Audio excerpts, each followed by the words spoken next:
Beat me in chess and I'll marry you, smirked the CEO. Then the black janitor won in just 3 moves. Where are you watching from? Type your city in the comments. You might just get a shout out in the next video. If you're a cat lover, smash that like button.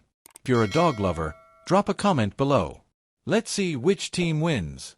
And if you love pets in general, like and subscribe right now for some extra good luck today. Now, let's jump into the story. It was 7:43 a.m. when the janitor entered the boardroom.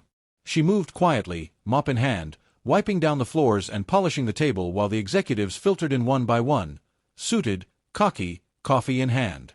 They didn't notice her. They never did. To them, she was invisible.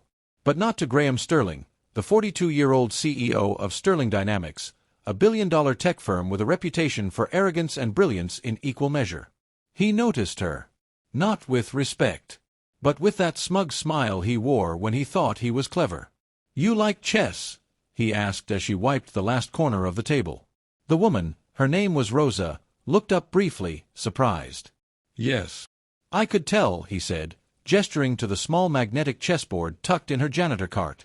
She'd brought it that morning to play during break. It helped her focus. Graham chuckled. "How about this? Beat me in a game, just once, and I'll marry you." The entire room burst into laughter.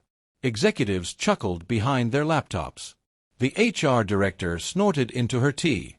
Someone whispered, "Why would he joke like that?" And another answered, "Because he knows it'll never happen." But Rosa didn't laugh. She stared at him calmly, then said something no one expected. "All right." Graham blinked. "Wait, you're serious?" She stepped forward and gently placed her board on the conference table. "White or black?"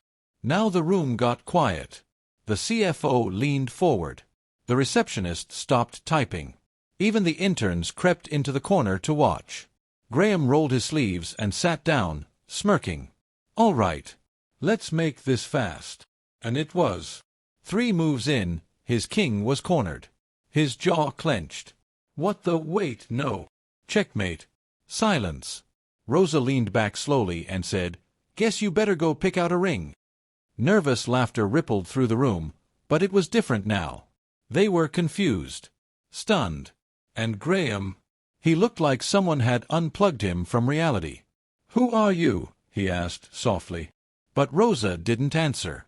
She just picked up her board, placed it back in the cart, and walked out, same quiet steps as before. The next hour at the office was chaos.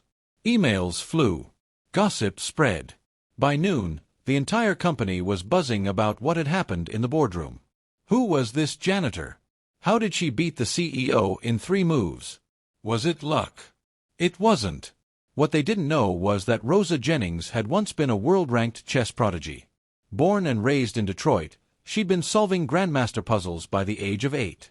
At 10, she beat 3 masters in a simultaneous match. At 12, she was on track to become the youngest black woman to ever qualify for the U.S. national team. But life had other plans.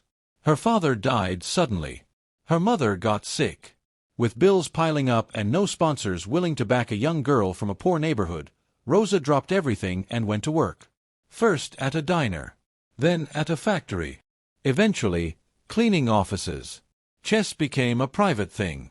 Something she did for peace. Focus. Silence. She didn't chase trophies anymore. But the fire never left.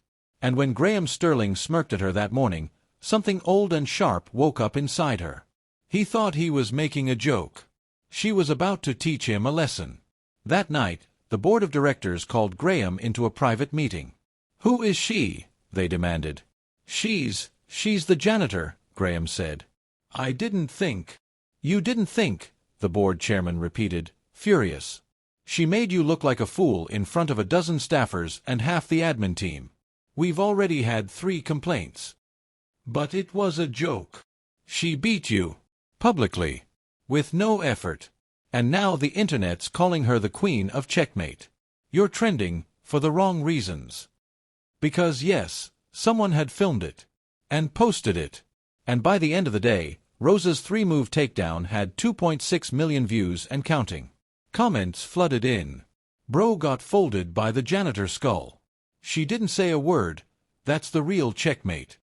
Hire her as CEO, she's clearly smarter.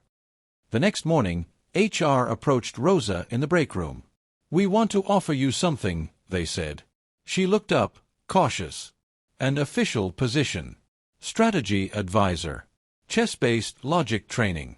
Workshops. Whatever you want. She blinked. Why? Because you're clearly a genius. And honestly, the company could use your brain. Rosa didn't answer right away. She went back to work, cleaning like she always did. But later that night, she returned, wearing a blazer and jeans. No mop this time. I accept, she said. Over the next few months, Rosa's workshops became legendary. Executives who once ignored her now sat cross-legged on the floor, learning pattern recognition and tactical awareness from a woman who used to clean under their desks. She taught them more than chess. She taught them strategy, stillness, focus, humility.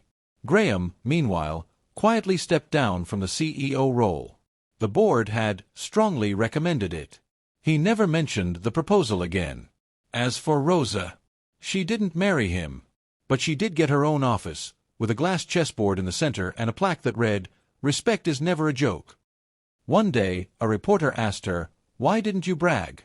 Why didn't you say something when he mocked you?" She smiled. "Because the smartest move," she said, "is always the quiet one they never see coming." So the next time someone underestimates you, remember Rosa. You don't need a loud voice, a fancy title, or even a chance to speak. You just need your moment, and when it comes, move like a master. Checkmate.